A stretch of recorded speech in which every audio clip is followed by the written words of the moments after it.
yang alhamdulillah selama 10 tahun terakhir kami bisa menyelamatkan ada 620 karya manuskrip ulama-ulama Aceh, baik itu yang karya original langsung ditulis oleh ulama tersebut ataupun yang disalin oleh murid-murid mereka.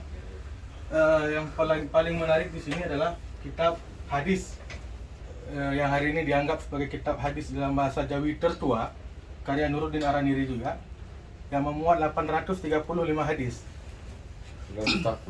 Belum ditahqiq, Ustaz. Manuskripnya berapa biji? Dalam koleksi kita ada 3, cuma ini yang paling lengkap. Hidayatul Habib Fit Targhib wa Tarhib, 835 hadis. Ada digitalnya mana? Ini belum digital. Aku yang lain. Kenapa mereka tugas Dr. Riza pakai untuk bahasa digital? Melayu? Ada beberapa mukadimah yang disebutkan oleh Nuruddin Araniri, kemudian Syekh Abdul Rauf Syahkuala.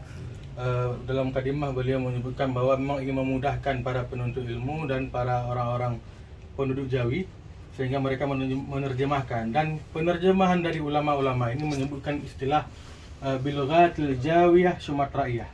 Jadi beliau menerjemahkan dalam bahasa Jawi Sumatera, dalam terjemahannya bahasa Melayu yang dibangsakan kepada Jawi Pasai. Jadi yang ada di Samora Pasai. Waktu itu nyaris peradaban Aceh mencapai bahasa komunikasi bahasa Arab. Ya, bahasa Jawi ini juga salah satu lingkungan Kalau perangkat. saja beberapa tahun lagi mungkin kita sudah menggunakan semuanya dalam bahasa Arab.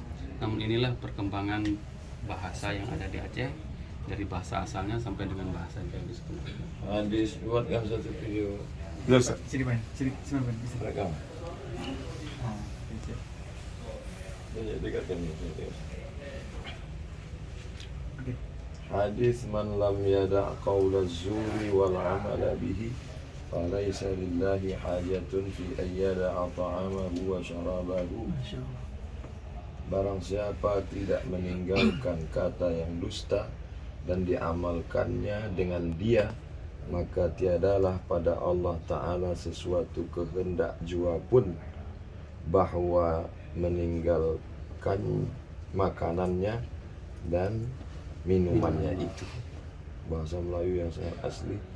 Apa judul aslinya ini? Hidayatul Habib Fit Targhib wa Tarhib. Hidayatul Habib Fit Targhib wa Tarhib, ditulis oleh Syekh Nuruddin Araniri, Mufti Aceh pada tahun yang ini tahun 1637. 1637. Berarti kitab ini umurnya Sudah hampir 400 tahun. 400 tahun. 380. Jadi siapa yang mau tahu bagaimana bahasa orang 400 tahun yang lalu, datanglah ke Banda Aceh, tepatnya ke Mapesa. Begitulah saudara kita di Aceh menjaga peninggalan. Kita nanti kalau mati mau meninggalkan apa?